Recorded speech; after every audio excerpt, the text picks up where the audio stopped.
আবার ভাইয়ানেরা ও নবীর উম্মতেরা, আল্লাহ পাকের প্রিয় নবী মুসা আলাইহিস সালাম এক এলাকা দিয়ে যাচ্ছিলেন। হঠাৎ করে একজন কওমে বনি ইসরাইল এসে মুসা আলাইহিস সালামের সম্মুখে আর একজন কিপ্তির সঙ্গে ঝগড়া করতে লাগলেন। আল্লাহ পাকের নবী মুসা আলাইহিস সালাম আমার ভাইয়ানেরা এই ঝগড়াটা দেখার পরে ওই কিপ্তি মুসা আলাইহিস সালামকে বললেন, দেখো দেখো তোমার এই বনি ইসরাইলের একজন মানুষ আমার সঙ্গে বিনা কারণে এমন ঝগড়া করে। ও নবীর উম্মতেরা, কওমে বনি ইসরাইলের মানুষটা বললেন, আল্লাহর বান্দা মুসা, আমি জঙ্গল থেকে কাঠ কেটে নিয়ে যাচ্ছিলাম রান্না করার জন্য, আর এই কিপ্তিটা জোর করে আমার মাথা থেকে কাঠটা নামিয়ে নিয়ে ও নিজে নিয়ে চলে যেতে চায়। এটা নিয়ে আমাদের দ্বন্দ্ব ফাসাদ। মুসা আলাইহিস সালাম বুঝতে পারলেন এই জায়গায় কওমে বনি ইসরাইলের দোষ নয়, এখানে দোষ হলো ওই কিপ্তিটার। আল্লাহ পাকের নবী মুসা আলাইহিস সালাম যুবক বয়সে এক চড় মেরে দিয়েছে, আর এক চড় ওই কিপ্তিকে মারার সঙ্গে সঙ্গে ওই কিপ্তিটা জমিনে পড়ে গিয়ে মারা গেল। আল্লাহ পাকের নবী মুসা আলাইহিস সালাম আমার আল্লাহ পাকের কাছে তিনি দোয়া করে বলেন, আল্লাহ ক্ষমা চেয়ে বলেন, ও রব্বুল আলামিন, আল্লাহ আমার একটা চড় মেরে আমি কিপ্তিকে একটু শিক্ষা দিতে চেয়েছিলাম, আমি কিপ্তিকে ব্যাপারটা বোঝাতে চেয়েছিলাম, কিন্তু না না না, আমার এক চড়ে কিপ্তিটা মারা যাবে আমি এটা কোনোভাবেই বুঝতে পারি না। আল্লাহ পাক আপনি আমায় মাফ করে দিন, আল্লাহ পাক আপনি আমায় ক্ষমা করে দিন। এদিকে ফেরাউনের কানে খবরটা চলে গেল। ফেরাউন তিনি না করে বলল, যে মুসা আমার বাড়িতে লালিত পালিত হলো, যে মুসা আমার এলাকাতেই থাকলো, আর আমার ঘরের খাবার খেয়ে লালিত পালিত হলো, আর আমার দলের লোককে এক চড় মেরে মেরে দিল, মানে মুসার গায়ে বিরাট শক্তি। আসলে ছোটবেলায় আমার দাড়ি ধরে তো ওই মুসাই চড় মেরেছিল, আজকে একটা কিপ্তিকে মারলো, সুতরাং এই মুসা সে আমার পক্ষে নয়, একটা দিন আমার বিপক্ষে চলে যাবে।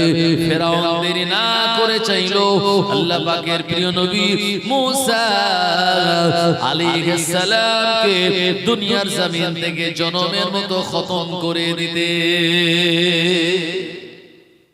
কারণ ফেরাউনের তো চড় খেয়ে এর আগে তার একটা মোটামুটি চড়ের ওজন তার ধারণা আছে, আবার কিপ্তিকে মারলো মানে ফেরাউনের দলের লোককে মারলো।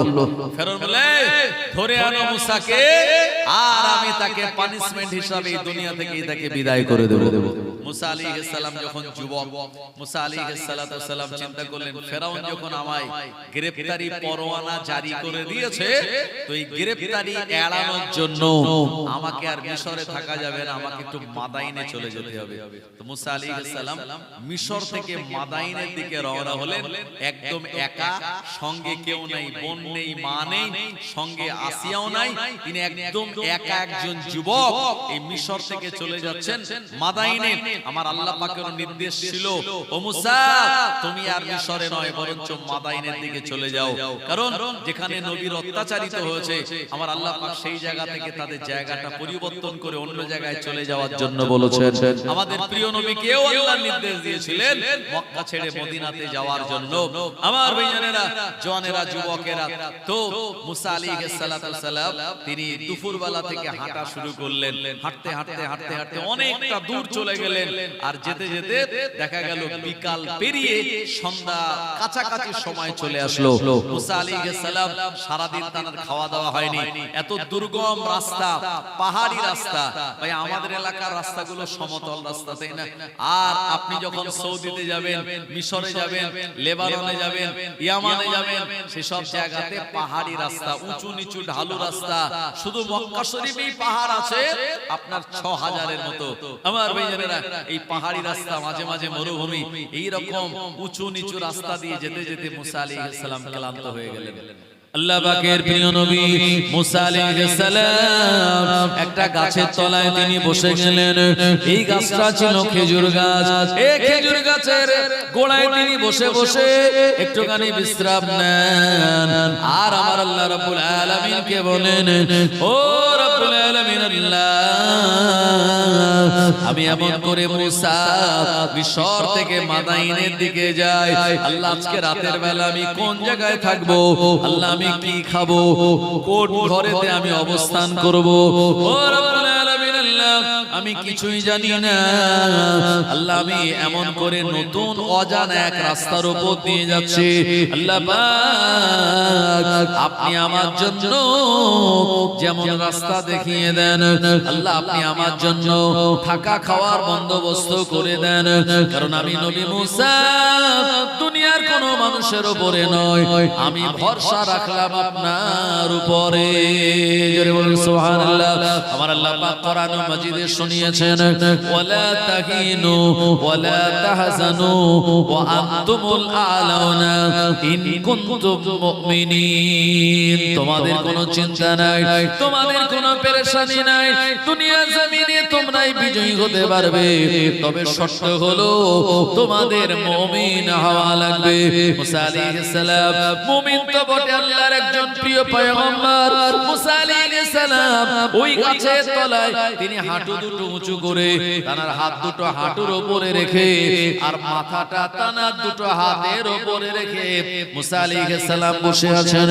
হঠাৎ করে মুসা নবীর কানে কিছু মানুষের কথাবার্তার আওয়াজ চলে আসলো। আল্লাহ পাকের প্রিয় নবী মুসা আলাইহিস সালাম মাথাটা উঁচু করে তাকিয়ে দেখতে পেলেন কয়েকজন মানুষের এক বিরাট সমাগম। এই জায়গায় একটা কুয়া রয়েছে, এই কুয়ার ভিতর থেকে পানি তুলে উটগুলিকে, বকরিগুলিকে, ভেড়াগুলিকে, দুম্বাগুলিকে খাওয়ানোর জন্য মানুষেরা নিজেদের ভিতরে কম্পিটিশন করে কে আগে পানি তুলে তার প্রাণীদের খাওয়াতে পারে, তাদের পশুগুলিকে খাওয়াতে পারে। এভাবে তারা নিজেদের মধ্যে কম্পিটিশন করে। আল্লাহ পাকের নবী মুসা আলাইহিস সালাম তাকিয়ে তিনি দেখতে পেলেন আর দুইজন বোরকা পরিহিতা মহিলা যারা তাদের বকরিগুলি দড়ি ধরে নিয়ে ওই কুয়া থেকে একটু দূরে এক জায়গায় অবস্থান করছে। কিন্তু বকরিগুলি সারাদিন ময়দানে থাকার কারণে তাদের বিরাট পিপাসা লেগেছে, পানি খাওয়ার জন্য বারবার কুয়ার দিকে যায়। আর ওই মেয়ে দুটি বকরির দড়িগুলি শক্ত করে টেনে ধরে রেখে দেয়। আল্লাহ পাকের নবী মুসা আলাইহিস সালাম এই দৃশ্যটা দেখার পরে তিনি অবাক হয়ে গেলেন। খেজুর গাছের গোড়ায় তিনি দাঁড়িয়ে উঠলেন। দাঁড়িয়ে উঠে দেখছে আসলে যারা এখানে এসেছে এরা সব রাখাল বেশিরভাগ, আর এরা সারাদিন এদের দুম্বা, উট, বকরি এগুলি সব ময়দানে ছড়িয়ে বাড়ি নিয়ে যাওয়ার আগে কুয়া থেকে পানি পান করিয়ে তারপরে বাড়ি নিয়ে যাবে। ভাই সারাদিন এই ছাগল গরুগুলো মাঠে থাকার পরে বিকেলবেলা যদি দড়ি ছেড়ে দেন সোজা কিরকম দৌড়ায় বলে, যদি বালতিতে পানি থাকে, মেছলায় পানি থাকে বা পুকুরে পানি থাকে তো তাড়াতাড়ি সেখানে নেমে যায় আর জান ভরে পানি পান করে। তো মুসা আলাইহিস সালাম দেখলেন সবাই কম্পিটিশন করছে কে কত আগে তাদের প্রাণীগুলিকে পানি পান করাতে পারে, অথচ দুইজন মহিলা যারা বোরকা পরিহিতা তারা তাদের বকরিগুলিকে দূরে রেখে দিয়েছে, ওই কুয়ার কাছে যায় না। মুসা আলাইহিস সালাম আল্লাহ পাকের নবী উনি আস্তে আস্তে ওই মহিলা দুইটির কাছে গিয়ে বললেন, আল্লাহর বান্দা আসসালামু আলাইকুম, কি ব্যাপার আপনাদের এই বকরিগুলি পানি খাওয়ার জন্য তাদের প্রাণে প্রচন্ড পিপাসা, তাদের কলিজায় প্রচন্ড পিপাসা, এই বকরিগুলি বারবার কুয়ার দিকে যেতে চায়, অথচ আপনারা বকরিগুলিকে কেন আটকে রেখে দিয়েছেন, কেন কুয়ার পাশে যেতে দেন না? ও নবীর উম্মতেরা, ওই সময় বোরকা পরিহিত দুইজন মহিলা জবাব দিয়ে বললেন, ওয়া আলাইকুমুস সালাম, ও আল্লাহর বান্দা, আমরা হলাম সম্ভ্রান্ত পরিবারের নারী, আমরা হলাম পর্দানশীনা, আমরা হলাম ইজ্জতওয়ালা, আমরা হলাম সম্মানওয়ালা। না না না, সবাই যখন পানি তোলার জন্য কম্পিটিশন করে আমরা ওখানে গিয়ে তাদের সঙ্গে লড়াই করতে পারি না, তাদের সঙ্গে ঠেলাঠেলি করতে পারি না। আমরা একটুখানি অপেক্ষা করব। আর এরা যখন কুয়া থেকে তাদের প্রাণীদেরকে পানি পান করিয়ে নিয়ে ঘরের পথে রওনা হয়ে যাবে, কুয়াটা যখন পুরো ফাঁকা হয়ে যাবে, আমরা দুজন মিলে গিয়ে ওই কুয়া থেকে পানি তুলে আমাদের পিপাসিত বকরিগুলিকে পানি পান করাবো। আল্লাহ পাকের নবী মুসা আলাইহিস সালামের জানে দয়া হলো, মায়া হলো, আর এই বকরিগুলি পানির পিপাসায় তারা আর্তনাদ করছে। মুসা আলাইহিস সালাম বললেন, হে আল্লাহর বান্দি, কথা যদি এটাই হয় তাহলে আপনারা এখানে দাঁড়ান আর আপনাদের বকরির দড়িগুলি আমার হাতে দিয়ে দেন। মুসা আলাইহিস সালাম এই বকরিগুলি দড়ি ধরে নিলেন আর বকরিগুলিকে ওই কুয়ার কাছে আনলেন। কুয়ার কাছে আনার পর আর নিজের গায়ে যেহেতু অনেক শক্তি, মুসা আলাইহিস সালাম একজন হিষ্টপুষ্ট যুবক, ও আমার ভাইজানেরা কম্পিটিশন করে ওই কুয়া থেকে পানি তুলে ওই বকরিগুলিকে খাইয়ে দিল। বকরিগুলি জান ধরে গেল, পিপাসা নিবারণ হয়ে গেল। এই বকরিগুলি নিয়ে ওই দুইজন বোরকা পরিহিতা মহিলার হাতে দিয়ে বললেন, আল্লাহর বান্দীরা, আপনারা চলে যান নিজের ঘরে, আপনাদের বকরিগুলিকে পানি পান করিয়ে দিয়েছি। একবার মহব্বত করে বলুন সুবহানাল্লাহ। এখন যে মহিলা দুটি প্রতিদিন রাত করে বাড়ি যেত, বকরির পানি পান করাতে গিয়ে রাত হতো, আর সেই দিন একটু আগে আগে বাড়ি যাওয়ার জন্য তানাদের আব্বা জিজ্ঞেস করলেন, কি ব্যাপার বেটি, কি ব্যাপার বেটিরা, অন্য দিন রাত হয় আসতে এত লেট হয় আর আজকে এত তাড়াতাড়ি আসলে? দুজন বোরকা পরিহিতা মেয়ে তাদের আব্বাকে বলল, আসলে ওই যে আব্বা ছিল ওই দুটো মহিলার, আসলে ওই আব্বা যাতাই কোনো পিতা নন, ওই আব্বা যাতাই কোনো আব্বা নন, উনি হলেন আল্লাহ পাকের একজন নবী, ওনার নাম হলো হযরত শুআয়ব আলাইহিস সালাম। জোরে বলুন সুবহানাল্লাহ। শুআয়ব আলাইহিস সালামের এই দুটো মেয়ে ছিল, আর মুসা আলাইহিস সালাম প্রথমেই মেয়ে দুটিকে দেখে বুঝতে পেরেছিলেন যে অন্যান্য মহিলারা এরা পুরুষের সঙ্গে ধাক্কাধাক্কি করে, কম্পিটিশন করে, এদের বংশ তেমন ভালো নয়। কিন্তু যারা দুজন বোরকা পরে দূরে দাঁড়িয়ে আছে, পুরুষের থেকে অনেকটা দূরে, এদের বংশ মর্যাদা নিশ্চয়ই উচ্চ মানের। এখান থেকে মুসা আলাইহিস সালাম বুঝেছিলেন, আমার ভাইয়েরা, আসলে এনারা দুইজন নবীর মেয়ে। শুআয়ব আলাইহিস সালামের কাছে, নিজের পিতার কাছে মেয়ে দুটি পুরো ঘটনা বর্ণনা করলো। আল্লাহ পাকের নবী শুআয়ব আলাইহিস সালাম শোনার পরে বললেন, হে আমার মেয়েরা, যে মানুষটা তোমাদের এত উপকার করে দিল, ওই মানুষটাকে তোমরা কি কোনো পারিশ্রমিক টাকা পয়সা দিয়েছো নাকি? আল্লাহর এ বান্দি দুটি বললেন, আব্বা জান, না না না, কোনো টাকা পয়সা কোনো আমরা এরকম বকশিশ দিতে পারি না। শুআয়ব আলাইহিস সালাম বললেন, এ আমার মেয়েরা, যে পুরুষটা আমাদের বকরিগুলির পানি পান করিয়ে দিল, এত কষ্ট করলো আমার বকরিগুলির পানি খাওয়ানোর জন্য, নিজের এত শক্তি খরচ করলো, নিশ্চয়ই ওই ছেলেটা সে যথাযোগ্য সন্তান। এ ছেলেটা সে পারিশ্রমিক নেওয়ার মতো অবদানযুক্ত কাজ সে করেছে। এ আমার মেয়েরা, দেরি না করে ওই যুবকটাকে আমার কাছে ডেকে আনো। আল্লাহ পাকের নবী শুআয়ব আলাইহিস সালামের দুই কন্যা সন্তান, এনারা ময়দানে চলে গেলেন। এই জায়গায় যাওয়ার পরে দেখতে পেলেন ওই যুবকটা, যে যুবক হলেন আল্লাহ পাকের নবী মুসা আলাইহিস সালাম, উনি একটা গাছের তলায় তার হাঁটু দুটো উঁচু করে দিয়ে, তার হাত দুটো হাঁটুর উপরে রেখে আর মাথাটা তার হাতের উপরে রেখে দিয়েছে।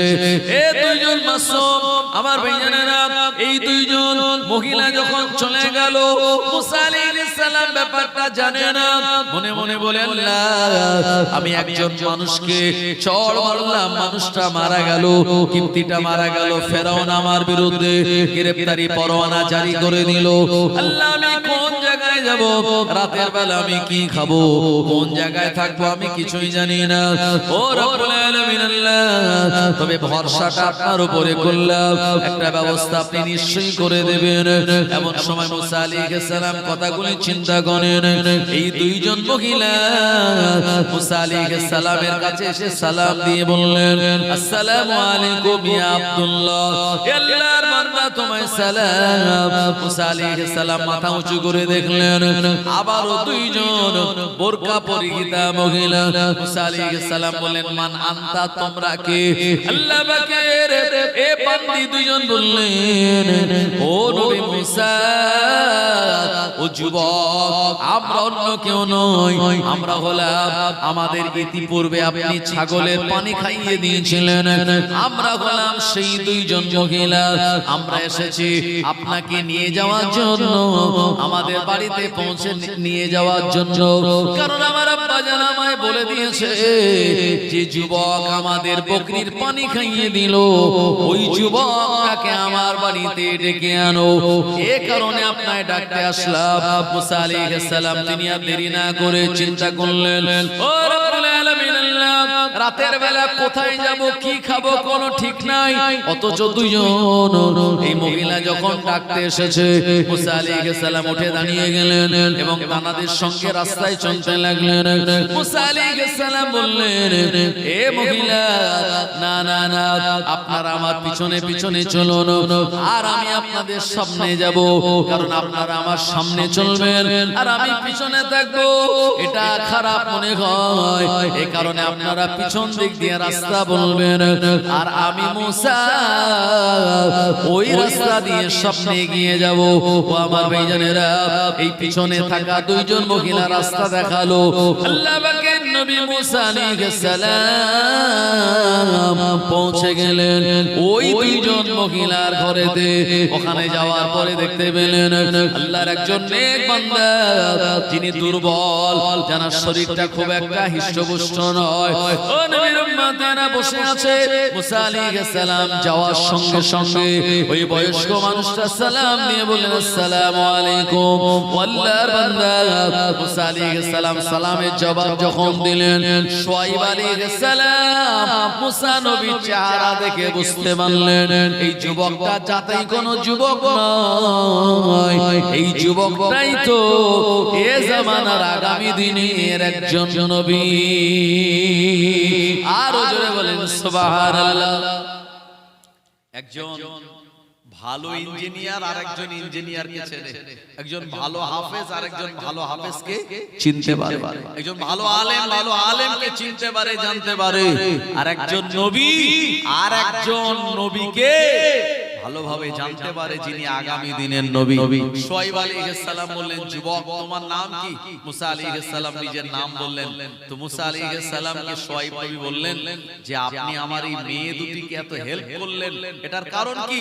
তো বলল, আমি এই কারণেই হেল্প করেছি, আমি দেখেছি যে সবাই যখন পানি তোলার জন্য কম্পিটিশন করছে আর আপনার মেয়ে দুটি দূরে দাঁড়িয়ে অপেক্ষা করছিল, তাই আমার মন চেয়েছে মানুষের একটু উপকার করতে, তাই আমি এমন উপকারটা করেছি, এছাড়া অন্য কোনো উদ্দেশ্য নয়। শুআয়ব আলাইহিস সালাম তিনি বললেন, আসলে যারা নবী হন তারা সদা সর্বদা মানুষের উপকারের কথাই ভাবেন। জোরে বলেন সুবহানাল্লাহ।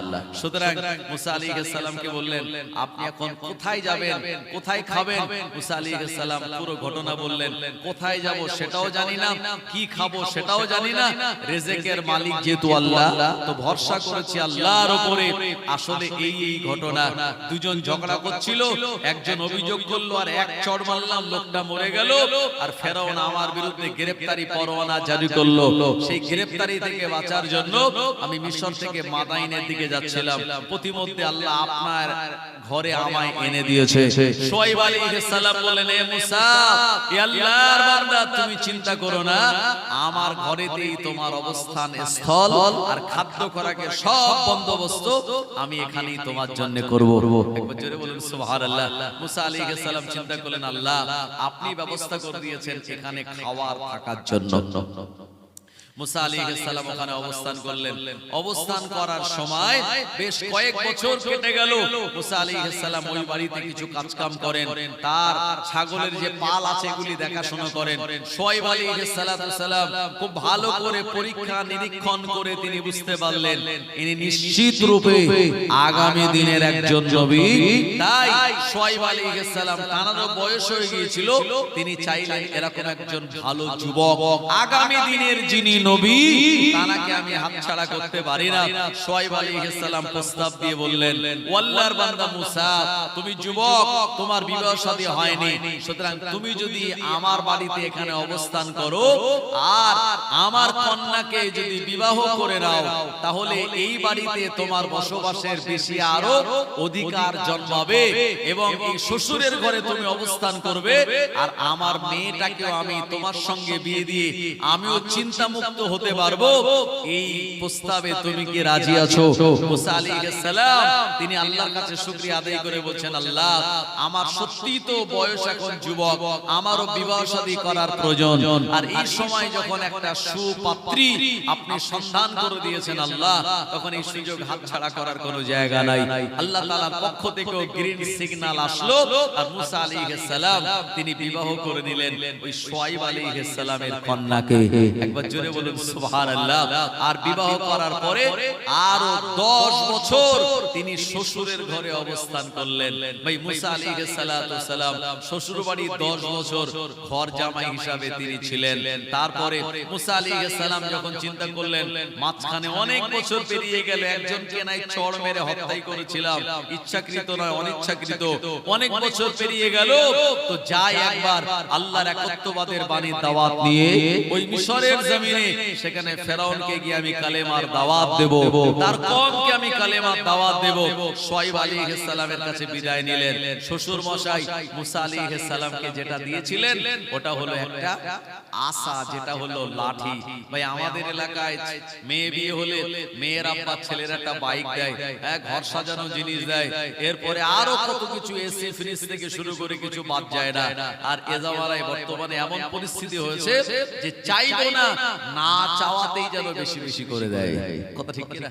আজকে সমাজে হচ্ছে কি হয় না, উকিলের বলছে দেখো চাওয়া যাবে না, এমন জায়গায় আমার ছেলের বিয়ে দেব, না চাইলে যেন অনেক পাই। যারা চায় তো একটা দিয়ে শেষ করে দেওয়া যায়, কিন্তু যারা চায় না তাদের যতই দাও তারপরে মন পাওয়া যায় না। কথা ঠিক কি না?